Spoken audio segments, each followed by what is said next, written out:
Hello guys, welcome to my channel. My channel name is SSM Special Learning, Social Science, Science and Maths Special Learning. Today we discuss the intro of the chapter. So let's start our chapter. Today I discuss about Geography Class 8 Chapter 1. I hope that you people know about geography.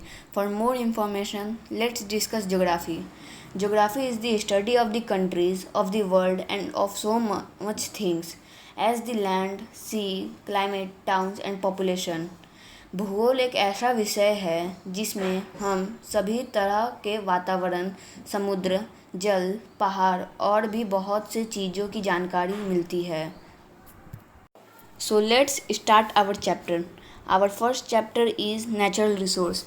In this chapter, we have to read the topics are the different types of resource like natural resource, localized resource, human resource and human-made resource. The different categories into which resource can be classified. The needs for conservation of resource and the relationships between resource and sustainable development. So, let's read about what is resource. Resource, anything that is found in nature and has some value or use for humans is called resource.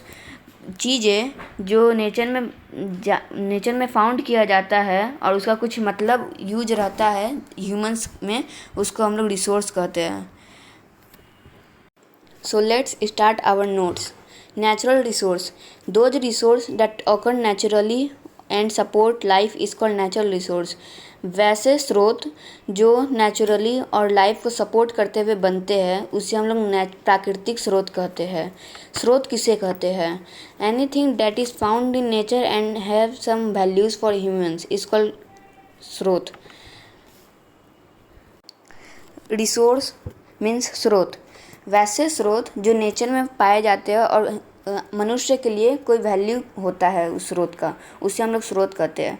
स्रोत कितने प्रकार के होते हैं? स्रोत दो प्रकार के होते हैं, नेचुरल रिसोर्स और ह्यूमन मेड रिसोर्स, मतलब प्राकृतिक स्रोत और मनुष्य द्वारा बनाया गया स्रोत. स्रोत के क्लासिफिकेशन कितने होते हैं? स्रोत 5 प्रकार में क्लासिफाई होता है. पहला, उसका ओरिजिन या उसे हम लोग सोर्स भी कहते हैं. दूसरा, स्टेज ऑफ डेवलपमेंट. तीसरा, रिन्यूएबिलिटी. चौथा, देयर डिस्ट्रीब्यूशन. पांचवा, देयर अवेलेबिलिटी. आइए अब हम लोग पढ़ते हैं on the basis of origin, या उसी को हम लोग कहते हैं सोर्स. पहला, बायोटिक रिसोर्स, जैविक रिसोर्स. और दूसरा, एबायोटिक रिसोर्स, अजैविक रिसोर्स. अब बायोटिक रिसोर्स किसे कहते हैं, जैविक रिसोर्स किसे कहते हैं? ऑल बायोलॉजिकल और living organism such as plants, animals. सभी बायोलॉजिकल जैसे हो गए बायोलॉजिकल और लिविंग ऑर्गेनिज्म जैसे हो गए plants, animals, human beings etc. Now we have to study abiotic resource means अजैविक resource. Abiotic resource include all physical और non living things such as land, air. अजैविक रिसोर्स में सभी फिजिकल और नॉन लिविंग थिंग्स आते हैं जैसे ज़मीन, हवा, पानी इत्यादि. अब आते हैं बेसिस डेवलपमेंट के बेसिस पर. अब एक्चुअल रिसोर्स किसे कहते हैं, पोटेंशियल रिसोर्स किसे कहते हैं? एक्चुअल रिसोर्स वो रिसोर्स होते हैं जिसमें हमें क्वांटिटी और क्वालिटी दोनों का पता चलता है, जैसे oil reserve, hydel power etc. Actual resource whose quantity and quality are known to us such as oil resource and hydel power etc. Potential resource किसे कहते हैं? Resource that are known to exist but haven't used as yet such as wind mills, biofuels etc. ऐसे resource जो जाने जाते हैं जीवन में बट उनका कोई इस्तेमाल नहीं आता, जैसे विंड मिल्स, बायोफ्यूल और इत्यादि. अब आती है बारी रिन्यूएबिलिटी के बेसिस पर. रिन्यूएबिलिटी के बेसिस पर दो टाइप के होते हैं, रिन्यूएबल रिसोर्स और non renewable resource. Renewable resource किसे कहते हैं? Soil, water and forest that can be renewed quickly are called renewable resource. Soil, मिट्टी, पानी और जंगल, ऐसे रिसोर्स जो बहुत ही जल्दी रिन्यूड हो जाते हैं उसे हम लोग कहते हैं रिन्यूएबल रिसोर्स. रिन्यूएबल रिसोर्स के एग्जांपल्स होते हैं मिट्टी, पानी और जंगल. नॉन रिन्यूएबल रिसोर्स, ऐसे रिसोर्स जो डिप्लीट बहुत ही मतलब ऐसे रिसोर्स जो जल्दी नहीं होते हैं रिन्यूएड, उसे हम कहते हैं नॉन रिन्यूएबल रिसोर्स, जैसे iron ore, gold etc. Based on availability. अब अवेलेबिलिटी के बेस पर रिसोर्स, एक ही रिसोर्स होते हैं अवेलेबिलिटी के बेस पर. कंटिन्यूस रिसोर्स, पहला, continuous resource are always available and do not rely on human action such as solar energy and tidal energy. Resource जो भरोसा रखते हैं और ह्यूमन के एक्शन पर प्रभावित नहीं रहते हैं, उसे हम लोग कहते हैं सोलर कंटिन्यूस रिसोर्स, जैसे सोलर एनर्जी और tidal energy. Solar energy sun के रेडियंस से निकलता है।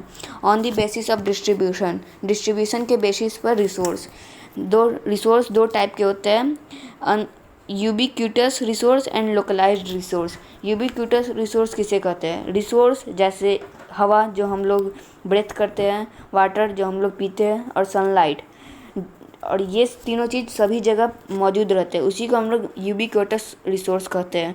लेकिन ऐसे रिसोर्स जो किसी चूजन जगह पर रहते हैं, उसे हम लोग लोकलाइज्ड रिसोर्स कहते हैं। अब आती है बारी डिस्ट्रीब्यूशन ऑफ नेचुरल रिसोर्स की। While natural resource are available widely, they are not available everywhere. जैसे नेचुरल रिसोर्स सभी जगह रहते हैं, ये रिसोर्स सभी जगह नहीं रहते हैं। Some resource might be evidently available in certain parts of the world. कुछ रिसोर्स ऐसे हैं जो कुछ गिने चुने जगह पे ही रहते हैं वर्ल्ड के। अब आती है बारी ह्यूमन रिसोर्स की। Human resource it constituent human beings themselves, it is most common and important resource of the world. ये बहुत ही महत्वपूर्ण रिसोर्स है वर्ल्ड का। ये ह्यूमन बींग से साथ से ही मिलता है और ये बनता है। अब आता है ह्यूमन रिसोर्स के डेवलपमेंट पर। When the quality of education, skill and expertise go up and human beings are able to create more resource, जब ह्यूमन का क्वालिटी, पढ़ाई का क्वालिटी, स्किल्स और एक्सपर्टाइज बढ़ता है, तो ह्यूमंस और भी रिसोर्स बनाना शुरू कर देते हैं। इसी फिनोमिना को हम लोग ह्यूमन रिसोर्स डेवलपमेंट कहते हैं। So this is the notes of chapter 1. I hope you people understand well. In next video we'll learn the summary of the chapter. Thank you guys. Please like, share and subscribe my video.